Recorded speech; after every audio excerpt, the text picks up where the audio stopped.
Nick, let's talk about the Kansas City Chiefs. Probably easily able to say best team in all of the NFL right now. They keep winning games, and at the end of the day, that's all that matters. But I think the interesting thing here is the way the Chiefs have been winning games lately. It seems year after year they've adopted that Patriot-esque model where they change how their team, just as a whole, not either offense or defense, just the entire team changes from year to year, and they win games in different ways. And I think that's really interesting because there's one way in particular I think the Chiefs have excelled this season at winning games, and that is through their secondary. It has been second to none, very top class secondary, and I think there's an article highlighting just how good this secondary has been this season. Let's get on into it and we'll talk about it on the other side. This, of course, is from over on SB Nation. It says, when you break the Kansas City Chiefs into four parts, rushing offense, rushing defense, and passing defense, no group has been as consistently productive and impactful as the one facing the opposing quarterbacks when they drop back to throw. Kansas City's defense has allowed just 6.1 yards per pass attempt, the league's third lowest rate, and the Chiefs have allowed the second lowest drop back success rate at 39.4%. There are many reasons Kansas City has an elite pass defense, and it starts with a dominant pass rush and linebackers flying around, but the defensive backfield deserves a lot of credit. The group's ability to execute in coverage gives Spagnuolo the opportunity for creativity in the back end, something that we have not previously seen, something we have previously only seen in his pass rush. It gives Spagnuolo's unit the highest ceiling it has ever had during his 5 seasons that he has coached the Kansas City Chiefs. Now, Nick, the article goes on and it gives a couple of examples throughout, talking about just different things that the Chiefs are able to do. They're able to blanket guys with L'Jarius Sneed now. They're able to use their 2 safeties to double team receivers more effectively. It's what they did in the Chargers game. They blanketed Keenan Allen, effectively, wiped him out of the game.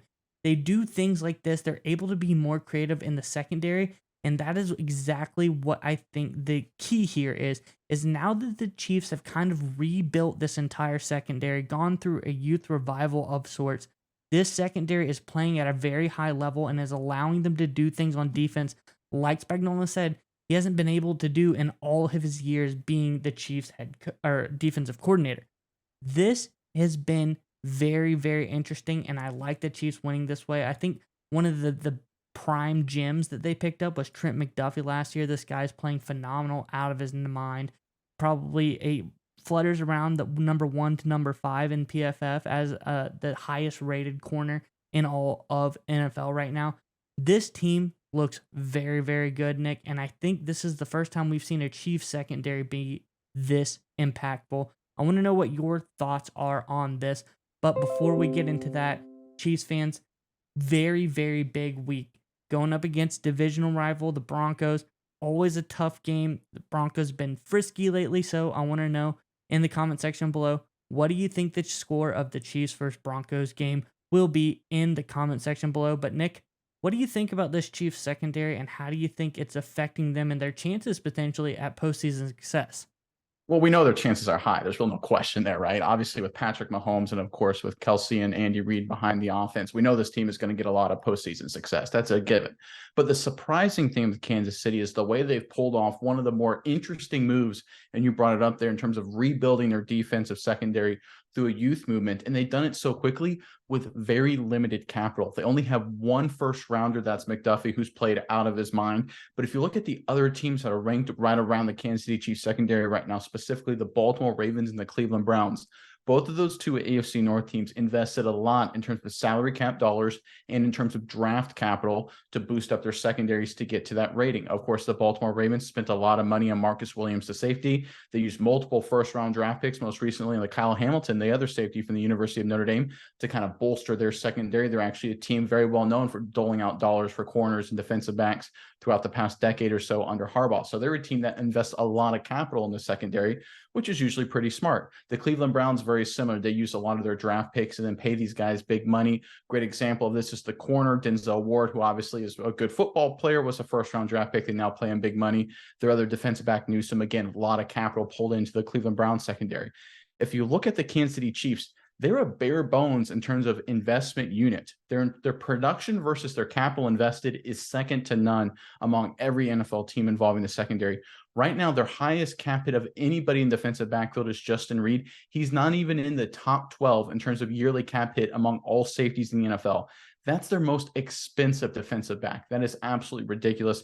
And they only have had to use one first rounder, and that was, of course, McDuffie. So the Chiefs literally have arguably the cheapest defensive backfield out of any contender throughout the entire NFL, but they are in a close third place in terms of yards per passing attempt, net yards per passing attempt allowed. A lot of that is due to Spagnuolo, but I think a lot of it is due to Brett Veach, his ability to find quality players in the second, third, fourth rounds, get a guy like Reed to come in, free agent that Joe would bring in, sign him for a very team-friendly deal, and him to produce at a high level. This is one of the questions about the Kansas City Chiefs. Everyone believed it for a while, and honestly, I thought it would potentially happen as well, is that with the Mahomes mega deal, you're paying Kelsey a lot of money. There's a lot of dollars that have to be doled out to a lot of people. You have to let some people go. We saw Matthew, of course, leave. There was questions about Chris Jones. I'm glad to see he's back, but we'll see how that all shakes out the long term. Frank Clark obviously had to leave, right? There were some questions and concerns was, can they find the replacements on defense on a discount price because they're paying Mahomes so much money to keep this unit just average? Well, they've gone a step beyond that. That's why I think this is ridiculous. This is kind of, league leading kind of stuff in terms of roster management. They're finding high quality players at discount prices. It's one thing to find solid players at discount prices. That's what the Patriots did with Brady. The Chiefs are taking that to a whole nother level. They're finding quality offensive players and quality defensive players, especially their secondary, at below market value, whether it's in the second round or fourth round of the draft, whether it's getting Justin Reed at a big discount.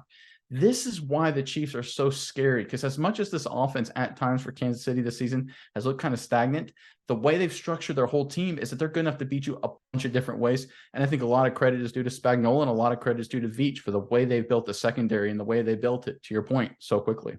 Yeah, Nick, and I think, like you said, brought up really great points. And you look around the ball, you look at the draft picks spent on these guys. Reed, third round pick. Jalen Watson for 2022. I think he's the most impressive one. A seventh rounder. They're getting value, like you said, every which way. I think this is really great roster construction, as you alluded to, and I think this is why the Chiefs are going to be good. Patrick Mahomes, you can pay him $1 billion. It doesn't really matter. They're going to find ways to get really quality players and build this team back up. And I think this is why we're going to see a new Chiefs team again every single year. This team can just evolve at a drop of a hat because they can get really young, really effective players, like you said, on a budget.